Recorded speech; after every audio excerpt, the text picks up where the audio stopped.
Exciting. All right. Hello. My name is Lauren Velazquez. I'm the director of debate at Niles North High School. Let's hear it up for Niles North. What? That was a lot of excitement right there. All right. So I'm going to attempt to do what kind of feels impossible, and that is in just 1 hour, walk you through 600 years of economic history and theory. No big deal. We'll play it by ear. We'll see how it goes. Maybe have some fun along the way. So without further ado, I want to just briefly introduce to you the history of capitalism and Marxism, since we know that this year econ dissads are the bread and butter of policy neg ground. And we know that the Cap K is going to be one of the primary Ks that you're either going to be debating or debating against. If you're affirmative, you need to really understand the context around how we got to where we are today, because understanding how we ended up with the system we have today is important, but also understanding the hiccups that both Marxism and capitalism have had along the way is going to give you a lot of ground to make some offense. And I'll talk about it as I go through. Just a caveat on how I do my slides. You all are intelligent people. I'm not going to read off of the slides. That's super boring. I'll put up a slide. Some of the slides might look scary and have a lot of information. Don't be scared. I believe in you. Don't try to write down every word. You can't. You're not a robot. I usually highlight the most important words if you only write down one word, but you're going to get this shared out later as well. So if I'm going kind of brisk, because I was a little aggressive with how many slides I put in, don't panic. It's going to be shared out. Don't break your hand trying to write everything. You're good. I know you nerds like to learn it all, and I get it. All right. Let's see. Oh, is there like a thingy? Does this work? Let's see. I love technology. Let's see, gonna work for him, big guy? No. All right, fine. Old school way. I don't need to be fancy. All right, so this is going to be really in two parts. I want to start off with capitalism, since capitalism is the older economic paradigm, and if you'll call it a philosophy. And then the second half of the lecture, I'm going to dip my toe into Marxism. And again, the caveat, this is just an introduction. You could take years and years and years of higher education and only scratch the surface of what these mean. So starting off with our good old friend, capitalism. So those that know me know I love Pear Deck. I was going to have a Pear Deck for you this morning, but Pear Deck was being obnoxious, so I'm sorry to make some of you sad, but we'll just do it, call out way. So look at this. You might have seen this before. This is just an economic systems survey, and here I just have 5 broad statements that describe economic paradigms. See which ones you agree with and disagree with. And then since we can't do Pear Deck, maybe we'll have brave volunteers share out, or at least turn and talk. So look over, which of these statements do you personally agree is best for society? You got to create a society from scratch.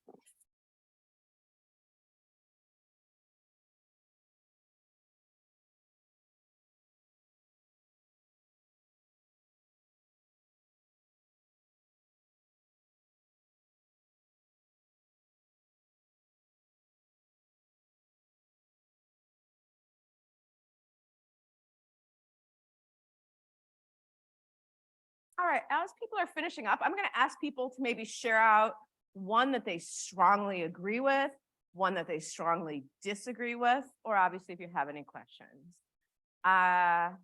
Anyone have anything they strongly agree with on this statement? Yeah, let's have it. Yep, so individuals must follow their own self-interest and progress will result. I love it. America loves good capitalists. What else do we have? Right back there. All right, property and the means of production should be owned by businesses and individuals. Makes sense. We're America. We love capitalism and all that it brings us, including iced coffee. What else, sir?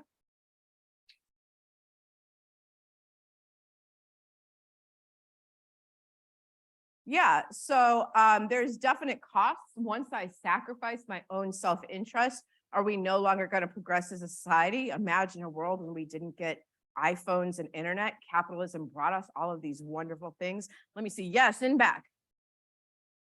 Yeah, tell me about it. All right, I see you, comrade. Don't worry. Let's have one or two more. Back there, back row.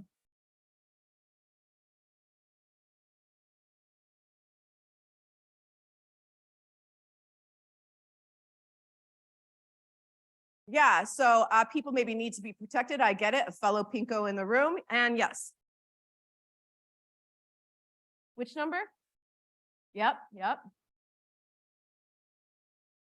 Yeah, so good old laissez-faire American capitalism, bread and butter of how our society organized. Let's take two more and then move on. We're going to go one, two. All right, we'll do three. 1, 2, 3, and then move on.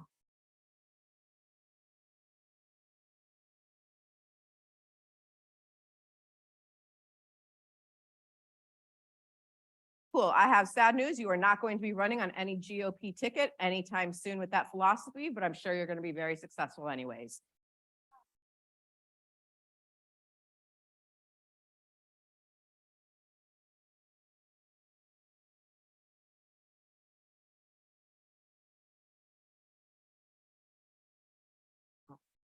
So some concerns about things like child labor, but their little fingers are so nimble and they need so much less food. Don't we want them doing work? And one more.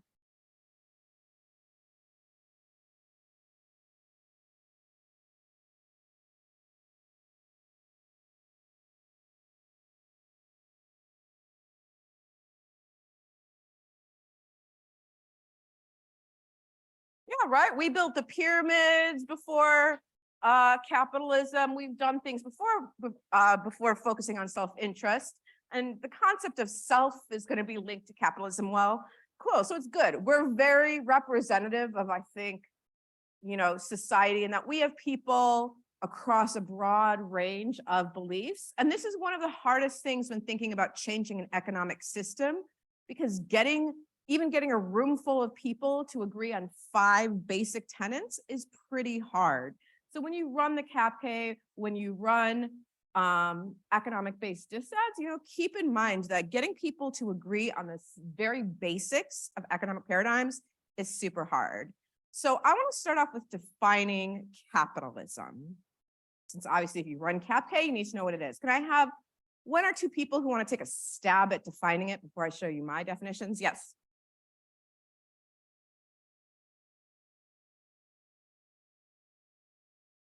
Cool. So a market system of exchange, and the market is really what dictates things like costs and prices. We're going to go 1, and then we're going to finish off up here, Felix. Yes.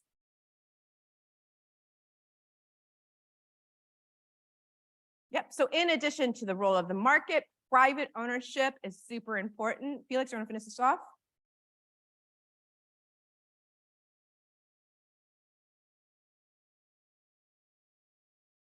Yes, very minimal action from the government, what we'll refer to as laissez-faire. The government should really be hands-off and let markets do its thing. So you got it. We live in a capitalist society. I think you did a good job defining it. I have 2 definitions up here. The IMF is the International Monetary Fund, which makes loans to countries across the world for development projects. And I was also shocked to see that Teen Vogue had an article on capitalism. So depending on if you like more banking nerd publications or if Teen Vogue is your jam. But we can see here that the definitions of capitalism are pretty consistent with what everybody said so far. Private actors control property. So the idea of property is at the core of capitalism. This is my house. This is my land. This is my equipment. Relatively new phenomenon. And that the market will figure out prices and stuff if we just let it do its thing. And then I think the main thing I would add is that profit and growth are the key drivers of capitalism. It's not enough to make ends meet, to pay my costs. I want to make something above my cost. I want to make a profit. And capitalism demands that I make more tomorrow than I made today. So when we, in the next lecture, you're going to talk about CAPK, and maybe start thinking about DDEV. Inherent in capitalism is that I'm going to make more tomorrow than I made today. And there's a variety of reasons. There's more population, we need to innovate, constant growth. Question. Between property and what was the second one? Yeah, means of production, I think, is an example of property. So I'm going to go to the next slide. Do I define means of production on the next slide? I think I do. So that was a good question. The question is there a difference between property and means of production? So say goodbye to Teen Vogue. It's going to go away. Don't worry. You can read Teen Vogue online later and read more about the definition. Oh, do I want to show this video? I don't know. Do we want to watch a video? I'm seeing nodding. Okay. There is one or two things that I kind of disagree with, but we'll watch the first minute and a half, and then I'm going to get back to the question on means of production. So everybody likes a good cartoon. Let's see what Explainity says about capitalism.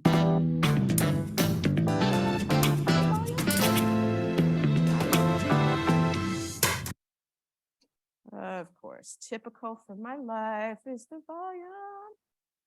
I don't know what that means. Let's try this. Today we're talking about... Nope, that didn't work. Let's try. You guys might not get a video if I'm being honest, but let's see. Capitalism. It's an economic system that's based on the ownership of capital. Capital is considered, well, for example, factories, machines, farmland, mines, and money. Owners of said capital are called capitalists and are wealthy private entrepreneurs. On the other hand is the population. The goal of capitalism is to churn money into even more money.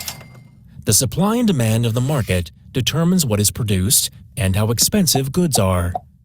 This is called the market economy. In the beginnings of capitalism, capitalists had free-range decision-making power in all matters. This means the state did not intervene in their actions. However, the exact origin story of capitalism is somewhat disputed. Many consider early capitalism to have started somewhere around 1300, advanced by long-distance trade, banking, and loans from wealthy private individuals to monarchs, which they used to wage wars and expand their countries. Later, as industrialization came about, factory owners replaced the nobility as the most powerful group. This era is considered the beginnings of high capitalism and describes capitalism in its purest form. The main thriving centers for it were Western Europe and the United States of America. Capitalism promised wealth for everyone. In reality, however, only the capitalists became richer, while letting the population work for them. The people depended on wages to survive and provide for their families. Salaries were low, the work was hard, and there were no laws to protect the workers. If a worker didn't perform, even if they were sick or old, there was no money. Eventually, this led to fierce protests. This is where the name Karl Marx is often mentioned, who was one of the harshest opponents of capitalism. In the early 1900s, the era of late capitalism began, which is what we currently have today. The state acts as a referee and uses laws to protect workers from being exploited. Powerful cartels and monopolies need to be prevented. Now we speak of the free market economy, which can be found in the USA, for example, and the social market economy, which is the economic system in most countries in the EU. The differences between these systems are how much influence the state exercises and what the social characteristics are. Advocates of capitalism say that it provides economic growth and advances developments in science, medicine, IT, and technology. Critics, however, say this system has turned us into a consumer society. People just want more and more. The latest smartphone, another pair of shoes, even if they actually don't need it. Also, people and nature are being exploited. Colonialism and the slave trade are also mentioned in the context of capitalism. However, there are also people and companies who have recognized this problem, who try to set a positive example and use their earned capital to protect the environment and support social justice. All right, so, and definitely I think that the author of that video had a perspective that's undeniable. How do I make this full screen again? Nope, go back. How do I make it full screen? I might have ruined everything. All right. I don't know how to make it full screen, so we're just going to do with what we got. All right. Where is the button? Do slideshow. There we go. All right. Oh, so I don't have means of production on here. Boo. So if you don't know any of these terms, take a moment to jot them down, because this is just the basic core language that we use when talking about economics. So the video referred to the idea that capital is whatever I need to make money. So means of production, i.e. the machinery, the factory. So means of production and capital are somewhat like interchangeable, other than capital often refers to money as well. So, you know, the old saying, it takes money to make money, that refers to the idea of capital. If I want to start a business, I have to like rent a storefront. I have to hire employees. I have to get, you know, maybe state licenses and whatever. I need to buy the raw materials. So capital is that idea that it takes money to make money. I can't just magically start trading without capital. Goods refer to those physical things I can hold in my hand. So iced coffees, iPhones, anything that you are exchanging that's a physical thing is a good. Many people say one of the challenges in capitalism in America today is that we are a service-based economy. America just doesn't make physical stuff. Most people in America, especially the jobs that are higher earning, are service-based jobs. So I am a teacher. I don't physically produce anything for the world, but I provide a service. I stand up and bore students for 8 hours a day, and then I get a paycheck. So that is a service versus other economies, which are still primarily based on the production of goods. And we often think of those as like developing economies. And then corporations, we're going to talk about in a minute. So don't worry if you don't get this definition down. But to answer the question, is private property the same as means of production?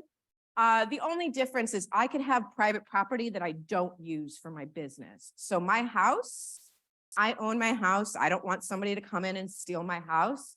The government has protected my right to house. And if somebody tries to break into the house, the government will defend me. But I don't use my house to make money. So my house that I own is not a means of production.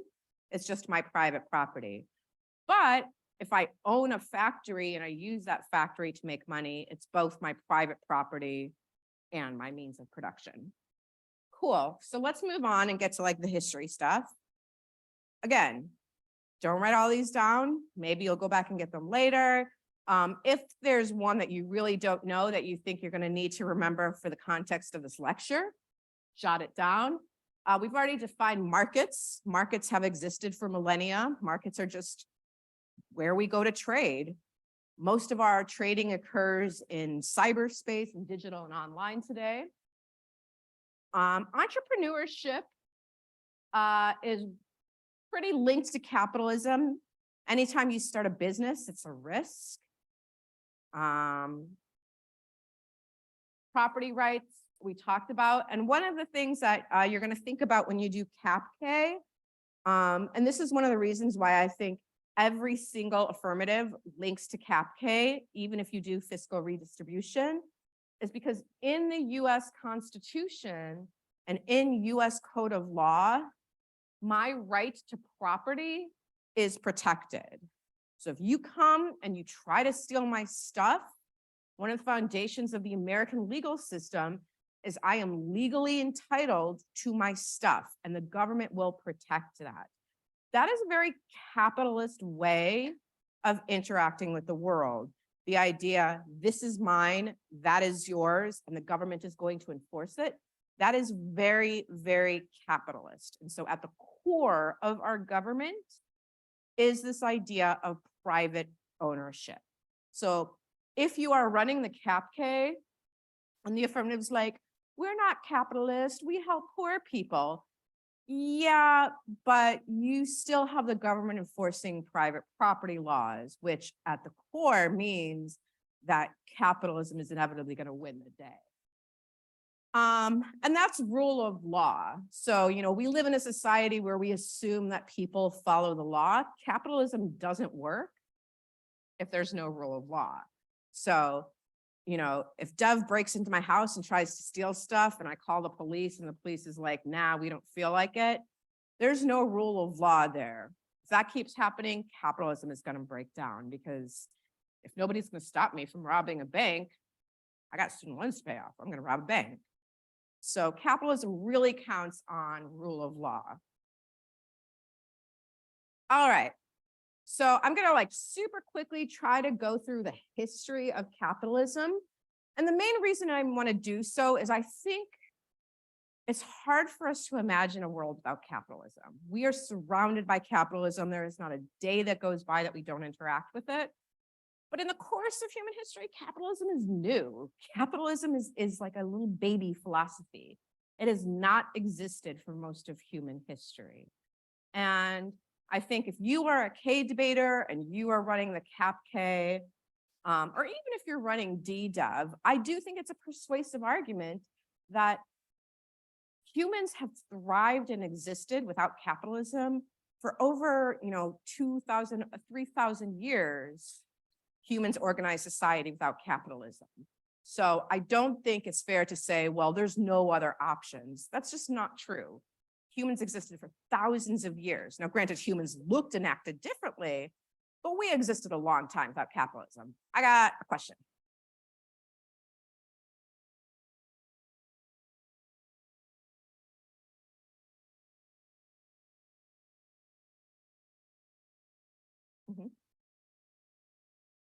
Yeah, and I think that's a great argument. So the comment was, well, but before capitalism, weren't most society kind of feudal, where 99% of people had everything and life was simply terrible for the majority of society? That's absolutely true. And one of the things that we're going to talk about that you should be using as offensive turns is no matter how lefty, hippie, Birkenstock wearing we are, we have to admit capitalism has made human progress. Capitalism has brought us some amazing things, right? I am drinking an iced coffee. These beans were probably made halfway around the world by somebody I will never meet. And God bless whoever invented iced coffee. I love it. And capitalism brought it to me. So I think that's another thing to keep in mind. So the very earliest forms of capitalism started in places like Venice. So in Venice during the Renaissance, anyone want to give me the short version? What was the Renaissance? What was the Renaissance? Right here. Yeah, what was the Renaissance?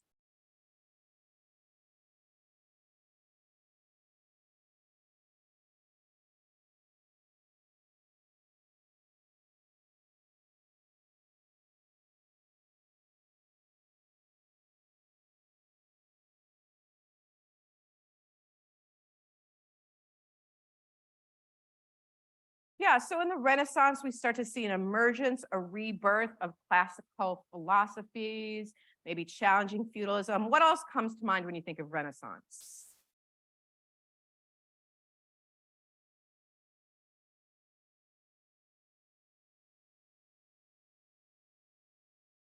Yeah, so the Renaissance is right after the Black Death in Europe. So, Europe had 100 years where everyone's dying from the plague and it's a super bummer and I'm just trying to live. And then after that, those that lived, first of all, there was just a lot fewer people to feed. So I had more times on my hand because most people died from the plague. So, I had this extra time. I had been pretty bummed out about the plague. I want to focus on more new and exciting things. Religion doesn't look great because why did God let the plague happen? Maybe I'm going to challenge religion. So people start to look to science. People start to look to art. And this means that people are doing things other than just making food to survive. So you have people who have time to make paintings. You have people who have time to be scientists. And what this means is there's now like a collection of resources that isn't just going to keep people alive, but it's the start of the accumulation of wealth. So Venice was kind of seen as like the hub of the Renaissance, and you have, your Michelangelos and stuff. And there's a lot of money to be had in the Renaissance. And so we start to see some of the people who are like, oh, hey, I like this guy's painting. I want to pay this Michelangelo fellow to paint for me. That exchange of wealth for something that I don't need to survive really starts to create early needs for like banks. It starts to create early capitalists. So my Shakespeare fans will know like the Merchant of Venice. And the idea that we start to see people who before in feudal society were just peasants, but now that, a bunch of the rich and poor died off in the Great Plague, it's new opportunities for everyone. Now suddenly I can be an art trader in Venice and make money. That wasn't something that existed before. So we start to see people who never before had power before have power. And under mercantilism, the goal though was the state would give me permission to trade as long as I gave money back to the state. So kings and queens need money for their army. Kings and queens need money for their gowns and their jewels and stuff. So mercantilism says, hey, I'm going to allow you to, sell this Michelangelo dude's art. Maybe you want to take his art around the world and sell it. But under mercantilism, I, the queen, better get a cut of that, because my wealth as the queen is the most important thing. And so mercantilism relied a lot on protectionism. Anyone heard the term protectionism before? Yeah, what's protectionism? Yeah, protectionism is high tariff. So in modern capitalism, protectionism is a no-no. Protectionism is an internal link to warfare. Countries get really mad when you're protectionist, right? That's why England declared war on China in the 1800s of the Opium Wars. So that's why mercantilism was a little different, because it was very protectionist. States only cared about their own wealth. They didn't care about a global system of wealth. And there was a lot of fighting and warfare because of protectionism. And then the other difference between mercantilism and modern day capitalism is it was all about the gold. So I measured my wealth by rare minerals, gold and silver. Whereas today, like, nobody really measures their wealth by gold and silver. Like, if you have gold and silver, that's nice. But that's, we don't say how much gold Bill Gates has. That's not how we define wealth today. But originally, in this baby form of capitalism, you proved you were wealthy because, like, you literally had the most gold. And that was sometimes called bullionism. Cool. So that's exciting stuff. So mercantilism, we see a few like states start to get really wealthy. This is where the Spanish Empire, invades the Americas, gets a bunch of silver, becomes super wealthy. And then around the 1600s, we start to see a more modern iteration of capitalism, the joint stock companies. So we still have joint stock companies today.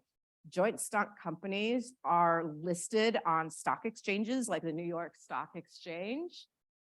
What's a stock?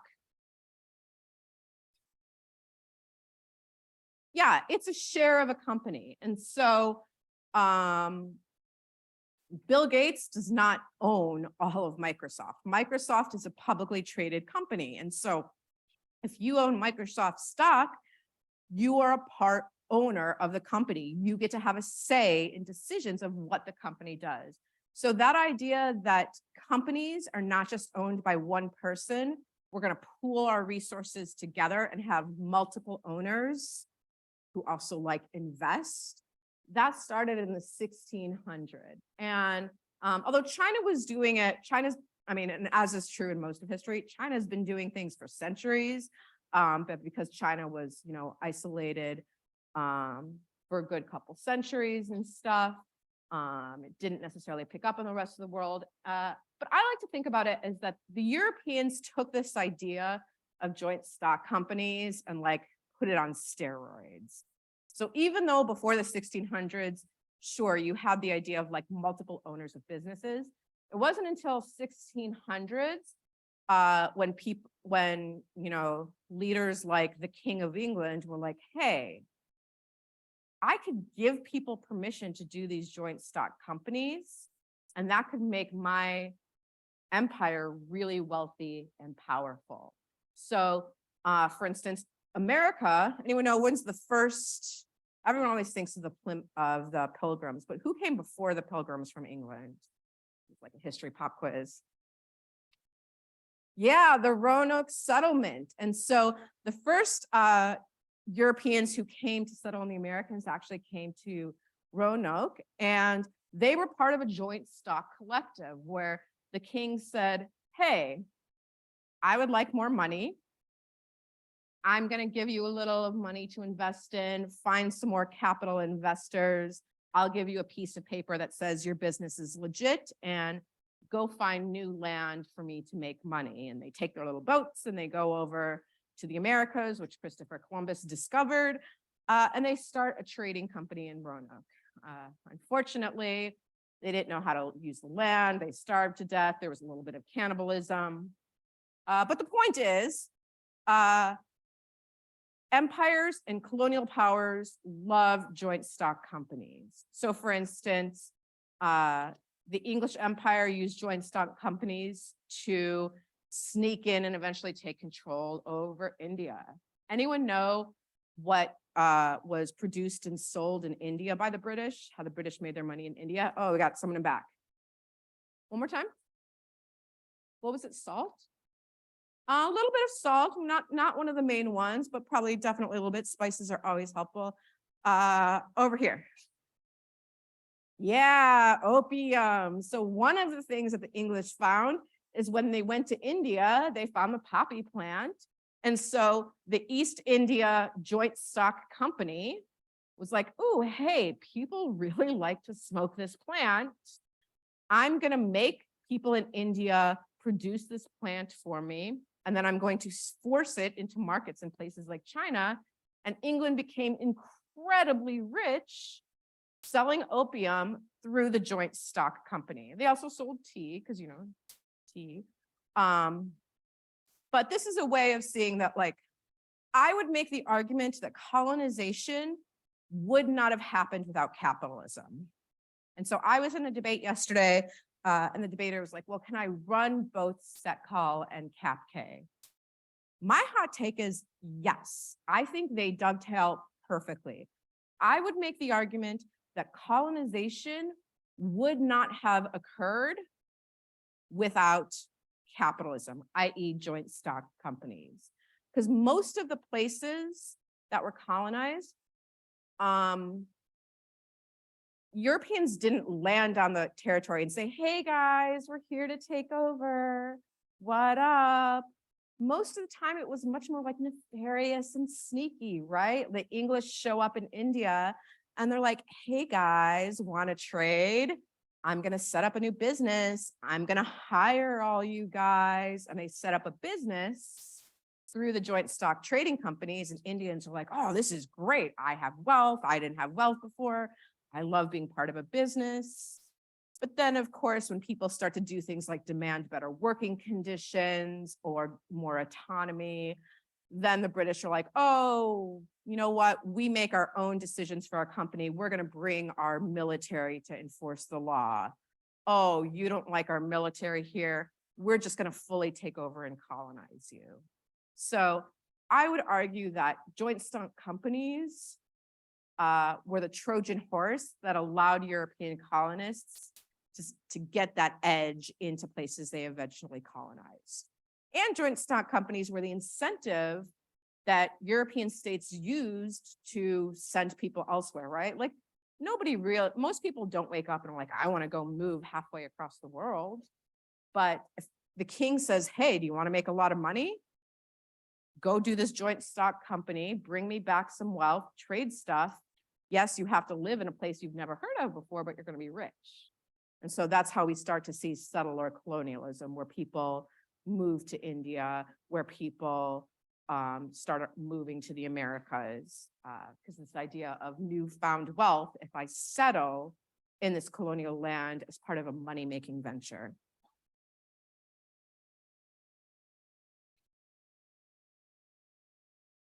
Ooh, okay, yay, quiz time. So, oh, and you can't see the options. So, there are joint stock companies that have existed for hundreds of years. I looked up what the oldest joint stock companies are in the United States. Anyone want to take a guess of what is produced by the oldest? So you probably won't get the name, but what is produced by the oldest joint stock company that still exists? Nope, close. Not tobacco. Nope, not cotton. Yep. Nope, not close. The New York Stock Exchange is actually not, is it a corporation? But no. Yes, sir. Close, no, not the Hudson Bay Company, but you're literally in the right area. It was the New York company, yep. Not tea, close. It's not steel. Not railroad. Close, not oil. In back? Nope. So the two things that are the oldest, and one of them I excluded because I don't think it's publicly traded. So the oldest existing company, one of the oldest existing companies in America today is Baker's Chocolate. So if you are a baker, and it's a Massachusetts company, so they sell like the little chocolate bars that you use for baking. That company is over 225 years old. But the oldest company that was listed on the New York Stock Exchange that is still listed today is an energy company. It originally was the New York Gaslight Company. So literally, capitalism is all about gaslighting. The New York City Gaslight Company, which later changed its name to Con Edison. So if you're on the East Coast, this is where you get your electricity. This company has been listed on the New York Stock Exchange for going on 200 years. So this is just a way of proving that joint stock capitalism is very much what we feel today. And a lot of those other ones, like there have been tobacco companies that are pretty close to 200 years old. What were some of the older ones? Oh, Chase Manhattan Bank is just a few years younger than this. Obviously, we don't start to see automobiles and stuff until the 1900s. But again, if you are running the CapK, modern capitalism, 200 years old, like that is not a long time in human history. And leverage that as you're making your argument why the judge should consider some type of alternative. Cool. Yay, Adam Smith. So if you're going to be a fan of capitalism, you got to know this guy. I got to be honest, never read his book, but I've heard his book is referenced in everything you read.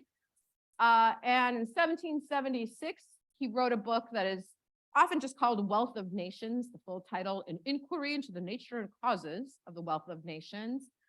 And this is seen as, the dictionary of what capitalism should be. So he talks about absolute advantage. So if I'm making something to sell and Drew is making something to sell, I want to make my good more efficiently and cheaper than Drew. So I get all the customers and Drew goes bankrupt and sad. Sorry, Drew, capitalism, I didn't invent it. And the invisible hand. So when I talk about laissez-faire or hands-off, Adam Smith talked about the idea that, like, don't worry, prices will figure themselves out based on supply and demand. So people who are like, housing is too expensive, which it totally is. Adam Smith would argue, well, if prices are too expensive, that's just what the prices are meant to be. Maybe we need to build more supply, or maybe we need to change the demand, maybe convince some people that housing is boring. I don't know, but Adam Smith, would really argue that the market will figure itself out. We shouldn't put the government in. Another history pop quiz. So this book came out in a very fortuitous year, 1776. Anything else happened in that year? Yeah, and back. Oh, that thing, the shot heard around the world. So in July of 1776, although if we're being historically accurate, the Declaration of Independence is not fully ratified until August of 1776, but whatever. July of 1776, these scrappy 20-something colonists in the English colonies in America decide that they don't like being a colony anymore. They overthrow their colony and suddenly they have to think about, what is this new country going to look like? I don't want a monarchy anymore. The monarchy sucked. The king was a bummer. This was the Enlightenment era. So they were reading like John Locke and like, oh, individual rights. That sounds interesting. You know, people should have some type of autonomy. That's interesting. But Thomas Jefferson and his crew, in addition to reading all those other Enlightenment works, Thomas Jefferson and the founders of our country were very literate in Adam Smith's writing. And so it's no coincidence that America is so intertwined with capitalism. Our founders were very aware of this interpretation of market economy when they drafted the levers and mechanisms of our government. So again, I would make the argument, any state action under the current US government links to the CapK because capitalism is in our DNA as a nation, right? Life, liberty, and property. Life, liberty, and property. If property rights are capitalism, and as long as the government is going to enforce property rights as one of the preeminent foundations of our government, you can't escape capitalism. Cool. So yeah, we got to get to Marxism soon. This capitalism thing is getting old. All right. Does this show up any better here? I was hoping, I don't know. Those of you with good vision might be able to see. So that arrow I have pointed is the Industrial Revolution. And I like this chart because it shows the human population on my y-axis. The x-axis is years. And then major inventions that humanity had. So for instance, we see about 8,000 years ago, humans invented pottery. Cool, I can now put my food in something when I eat it. I now have something to store grains. Pottery was great. About 3,000 years ago, we see metallurgy. Oh, good. Metal, flexible. Metal can conduct heat. Metal is less fragile than ceramics. About 4,000 years ago, we have mathematics. Mathematics is cool because think of all the AP exams we can take. And then we see a bunch of stuff coming during the Industrial Revolution. Anyone able to see? What are some of the things that change in the human experience in the Industrial Revolution? So how does being a human, according to this chart, change during the Industrial Revolution? Because that's what this chart is showing, is how does it change for me to be a human? So what's one change I experience? Yeah. Yeah, can you give me an example of why the quality of life, which goes back to what someone said earlier, is that like, doesn't capitalism make our lives better? So what's one change in quality of life you see here? Yeah, the invention of the automobile. So especially those of you that live in suburbs like I do, I am really glad that I don't have to walk 4 miles to work every day. I am really glad, and my team knows I love my automobile. So automobiles are part of the Industrial Revolution. They made our lives easier. We can now go further than we went before. What else? Yeah, with things like the telephone and stuff, I can now communicate in ways I never could before, right? So, my wife, my friends, my family are way back home in Chicago and it's super sad. I can just pick up the phone and call them. That has made my quality of life better. That's the Industrial Revolution. So those of you who are affirmative are going to be defending against CapK, yes, it is really important to point out that it is no coincidence that the quality of life for humans dramatically changed at the same time capitalism exploded. So if we see, and on the next slide, we're going to see when the Industrial Revolution began, it's no coincidence that all of these things that made our life better occurred as capitalism exploded. So the Industrial Revolution, about 1760, is really where capitalism takes off, and capitalism starts to look like what we see today. So we see new technologies. Most of the Industrial Revolution not have happened without fossil fuels. So those of you who are running DDEV, I think it's an important argument that modern capitalism would not have evolved without fossil fuels, right? Fossil fuels allowed us to have machines that were more powerful than any machines we had before. Fossil fuels just allowed us to have energy that we could not create before. We could not move giant machines. We could not produce things at the large scale we do. And so in the Industrial Revolution, people are making money that they had never made before. So before, maybe I was a cottage industry, I would make clothes, and every time I would finish an article of clothing, sell it for a few bucks. Now in the Industrial Revolution, I have a giant factory. I can make 1,000 times more clothes in the same time period. I'm making more money. I got to put that money somewhere. So we see, Chase Manhattan Bank started during the Industrial Revolution, at the peak of the Industrial Revolution. We also see a rise in consumer goods. Anyone want to take a stab? What is consumer goods? Yeah. Yeah, goods that are sold directly to consumers. And how often do we? So I think an important distinction is generally when we talk about consumer goods, we think of that differently than we think of things like, I need to have food. I need to have shelter. Yeah. Yeah, so consumer goods are those things that, make life enjoyable. So again, if I'm being honest, did I need this iced coffee? Maybe not. Does it make my life more enjoyable? You better believe. Did I need to buy the new Zelda game for the Switch? Maybe not. I probably could have survived without it. Does it make my life better? Absolutely. So consumer goods are, for the first time in human history, I don't need to just survive.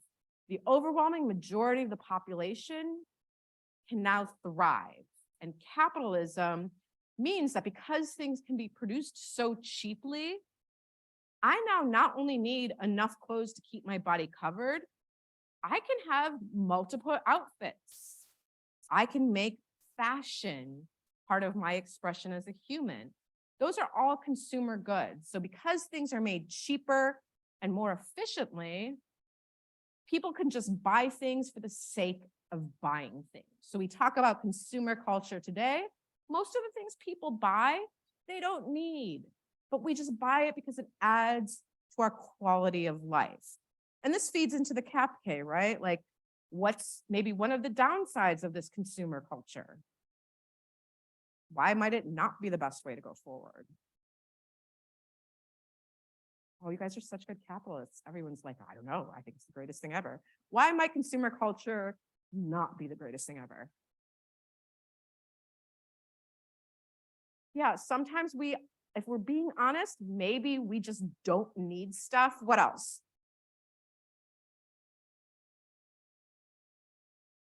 Oh, the environment. So one of the things that happened in the Industrial Revolution, and then we're going to see later when other places adopt capitalist systems, is we produce things at the expense of the environment, right? So like I have my delicious iced coffee. I love it. I'm going to throw away that plastic cup, and who knows, like it might end up in an ocean somewhere and be a pollutant. Like we got to be honest. And what else? Comrade, I agree. The exploitation of the proletariat. So one of the problems too is that we like our stuff, but we like our stuff cheap. And so I'm just as guilty, right? Like I shop from Old Navy. If I'm being honest, I know how much Old Navy pays its workers in Bangladesh to sew my shirt. It's not a livable wage. It's not great working conditions. But because of global capitalism, I never have to meet the person who made my shirt. I can ignore my guilt and I still get a $5 t-shirt. So rising consumer goods is definitely endemic to the system we have today. And then people no longer need to farm because it only takes a few people now to run a farm because machines do most of the work. Before I would have, 20 people working on a farm. Maybe now I just need to have 4 people working on the farm. Machines do most of the work. Everybody else can find a new way to make a living, move to a city, find work in other industries. So we got to start moving here. All right. I just love to talk about capitalism. What can I say? Post-World War II. One is we start to see a massive expansion in wealth. So when we talk about the middle class, really we're thinking of like post-World War II wealth. So even during the industrial era, we had like John D. Rockefeller and all of the people who had a majority of the wealth. But we do see some movement towards egalitarianism after World War II. So soldiers that fought in World War II came home and were allowed to get college educations. We see the explosion of colleges after World War II. We see a huge boom in public education after World War II. The United States poured millions of dollars into rebuilding Europe. And of course, this expansion of wealth was not available to Black and brown people. So a lot of the housing loans and the education loans literally were not legally available to Black and brown people. But we do start to see an expansion of wealth that's unprecedented. One thing that's just interesting to note, on a true move of capitalism, we no longer have a gold-based currency. So for most of American history, we still had that leftover from mercantilism where I could take my dollar bill and exchange it for a set amount of gold. And I knew that my dollar bill was a symbol of gold. Today, your dollar is not worth any amount in gold. We have fiat currency. And I know my team knows this because my team knows this is like one of my favorite things to talk about. What's fiat currency? You all know the word fiat. What is fiat currency? Yes. Yeah, it's money that you print. And how is it different though from like gold and stuff? Yes.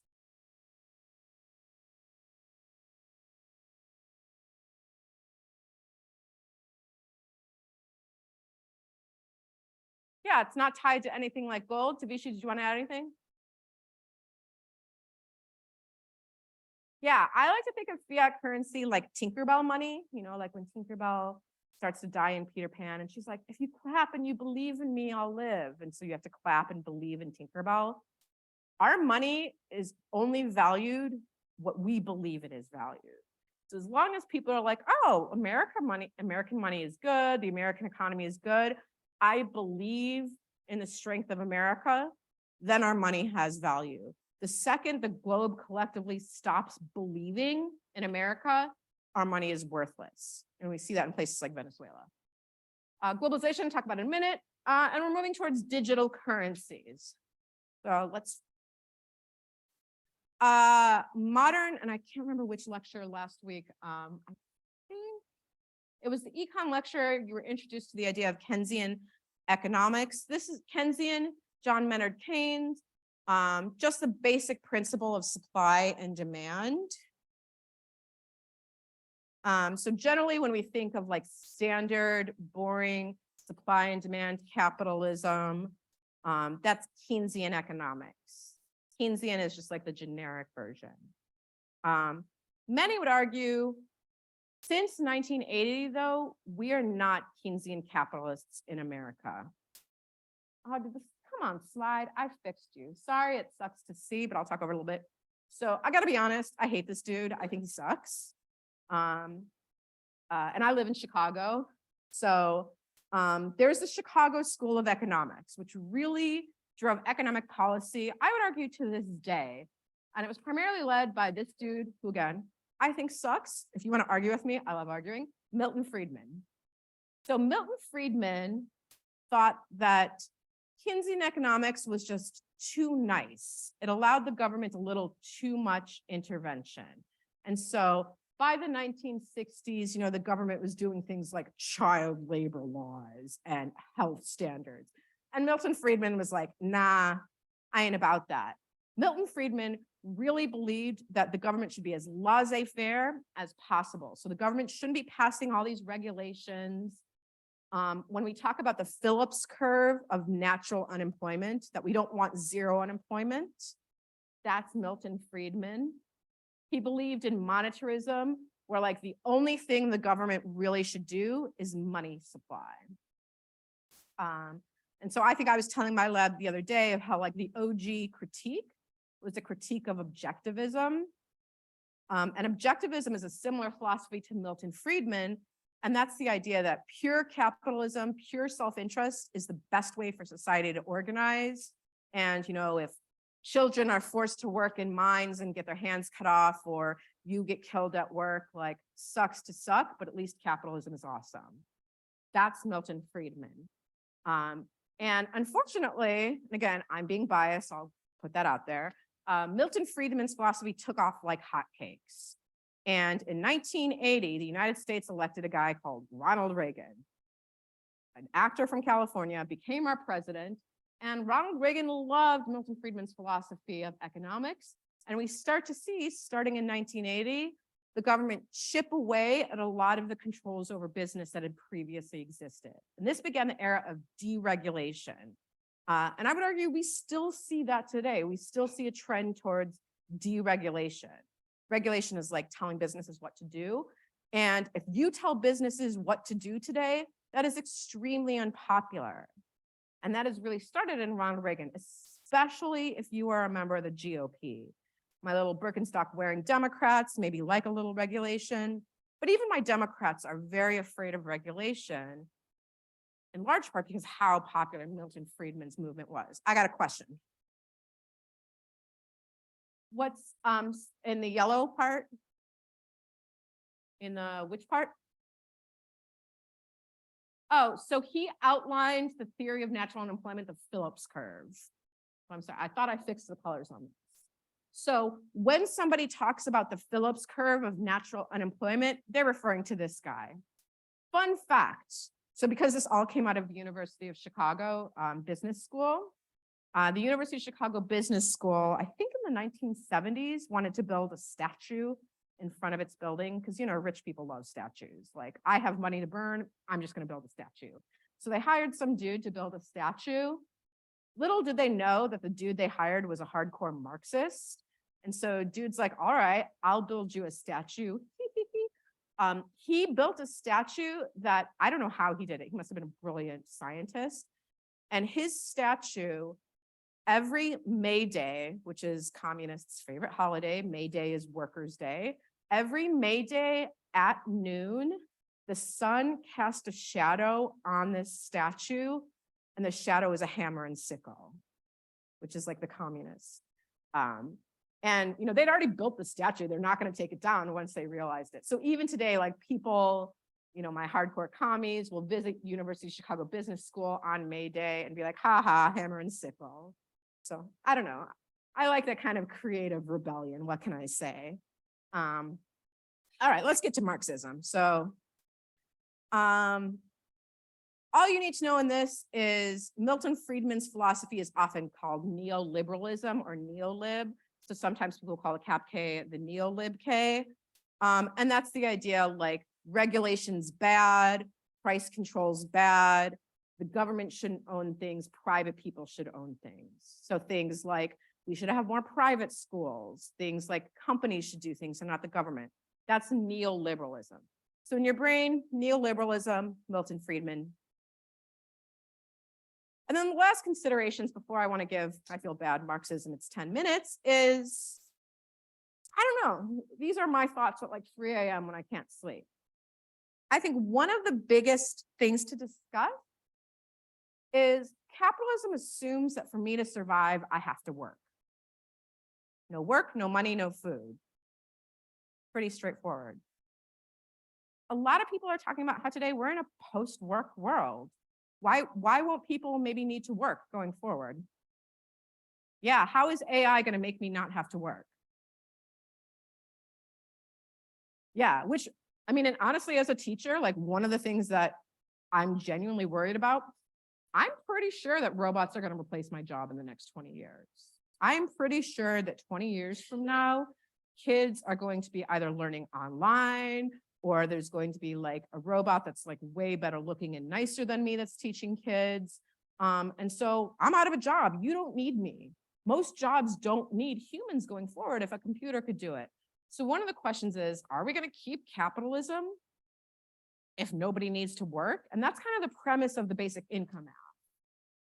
Another is some people predict that governments will become obsolete. So if you want to see a terrible movie, Idiocracy, it's not a really good movie, but it just talks about like how governments are replaced. So instead of like, Joe Biden running the country, Google would run the country. And we can feasibly see what that might look like. And then, is there a limit to how much we can grow?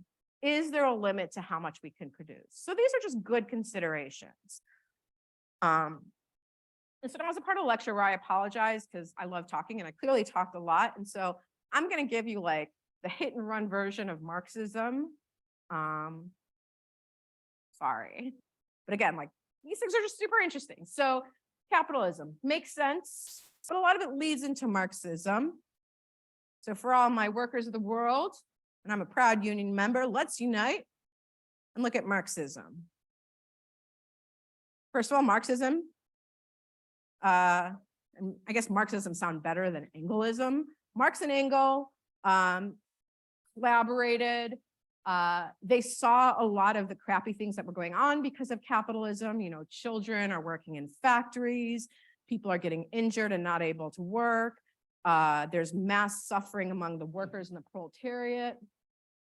The bourgeoisie don't care about the average worker. And so Marx and Engels write the Communist Manifesto in 1848, so at the peak of the Industrial Revolution. And the two main things that they say are, one, this capitalism game, not sustainable. And I think we already talked about a lot of those reasons. The other thing Marx and Engels talk about, and this is important with the alt and the cap K, is that the only way things will get better is through warfare, class warfare. So like all of us, if we're proletarian, the only way things will get better is if we pick up our pitchforks and go find those bourgeoisie pigs and kill them. And so when people make the claim, our alternative is Marxism, but there's not going to be transition wars, and that's wrong. Marxism fundamentally lies on the idea that true Marxism, if there's to be this movement from undesirable to desirable society, we have to have class warfare. It's not enough for like the proletariat to politely ask, please treat me better. So pay attention. And that's why I think the alt is, I'm not a fan. I'm curious, like Ella, when you're going to talk about the alt and the K. I think if you go for the alt of the K and the 2NR, like, God bless you, good luck. The alt generally is pretty a weak argument. And one of the main reasons is, if you're being honest, there's going to be transition wars, right? Like Bill Gates is not going to be like, oh, okay. Well, actually, Bill Gates doesn't seem like the worst capitalist.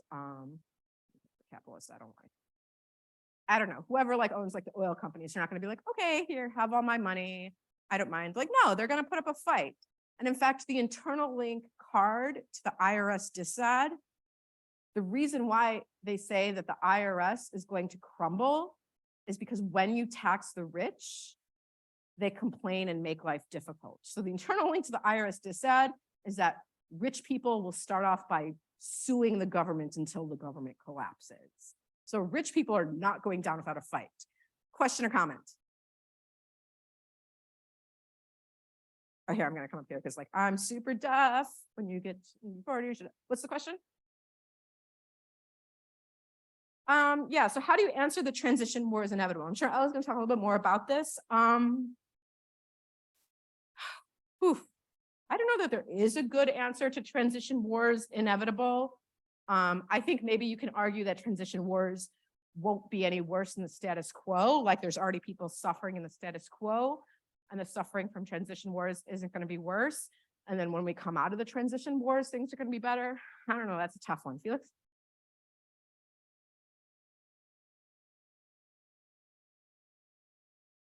Yeah, I think the argument you got to make is like, well, they're not going to be so bad. Transition wars are going to be a bummer, but, we'll get through it. It's a tough one. I mean, I guess the only good thing is that like the proletariat doesn't have weapons of mass destruction. Like the proletariat just has whatever weapons they can find. I don't know. That'd be an interesting debate.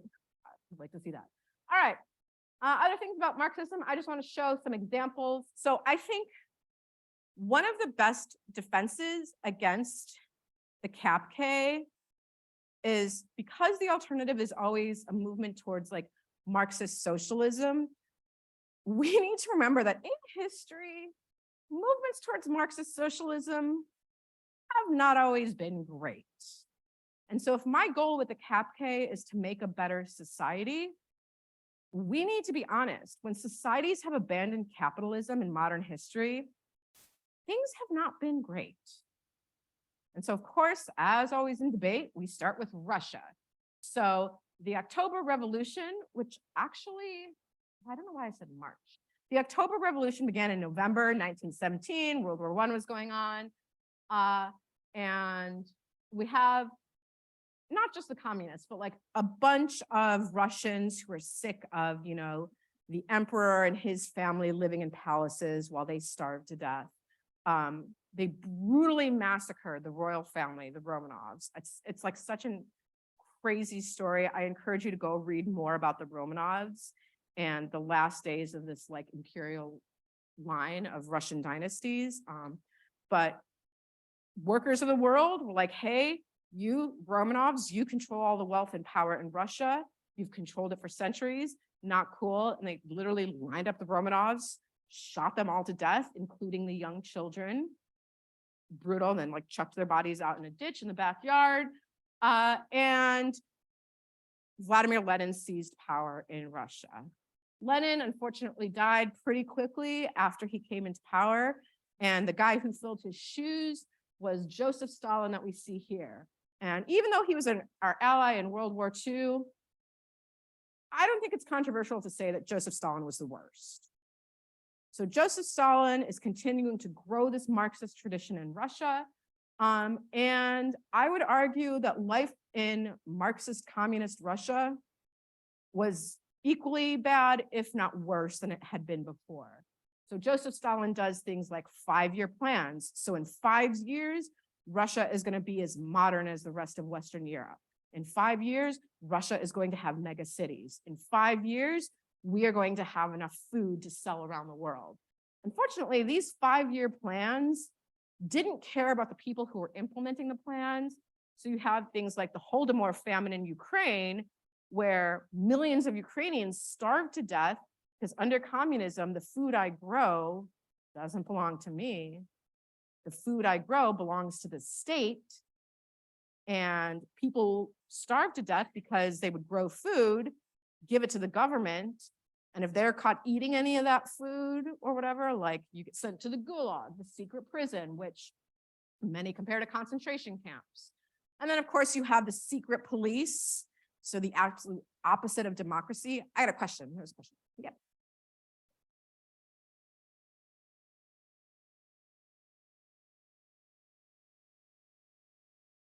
Yeah, so one of the questions, one of the criticisms is that, well, Stalin wasn't true Marxism, because one of the first things that Stalin did was go after labor unions.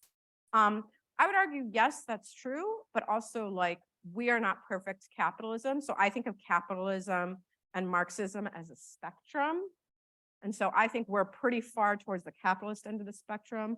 I think that Soviet Russia was pretty far towards the Marxist end of the spectrum. But absolutely, they certainly did things that Karl Marx would not approve of, like the punishment of labor unions.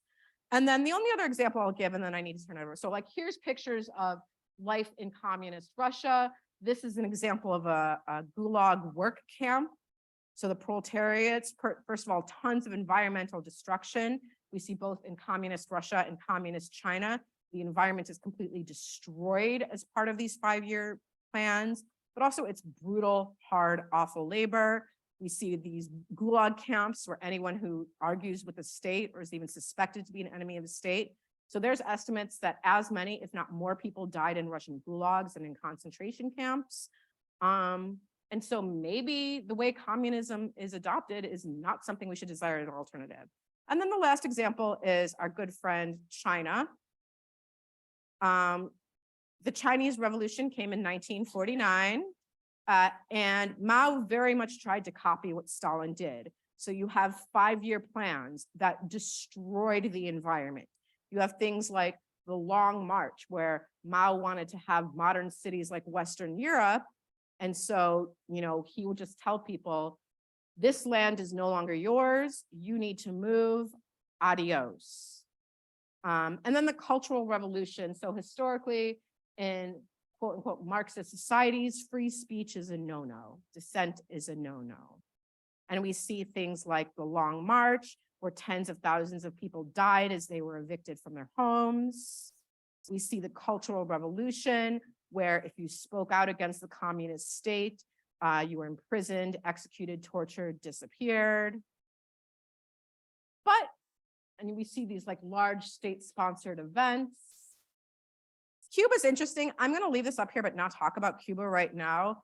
I think if I were running the CapK and talking about the alt, I would focus on Cuba, because Cuba's kind of interesting. There's not a lot of free speech in Cuba. Cuba doesn't have democratic elections. Cuba has pretty good healthcare. Cuba has surprisingly low mortality rates. Cuba has an amazing education rate. So if you're running CapK and you're worried about the alts, I don't know, pay attention to Cuba.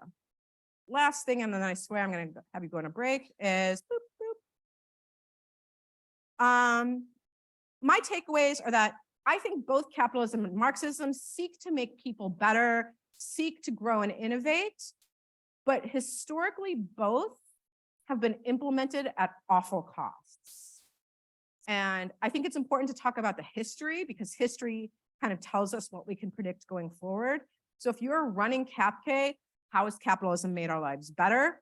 If you are arguing against CapK, we should be aware of the history of what it looks like to implement a Marxist revolution.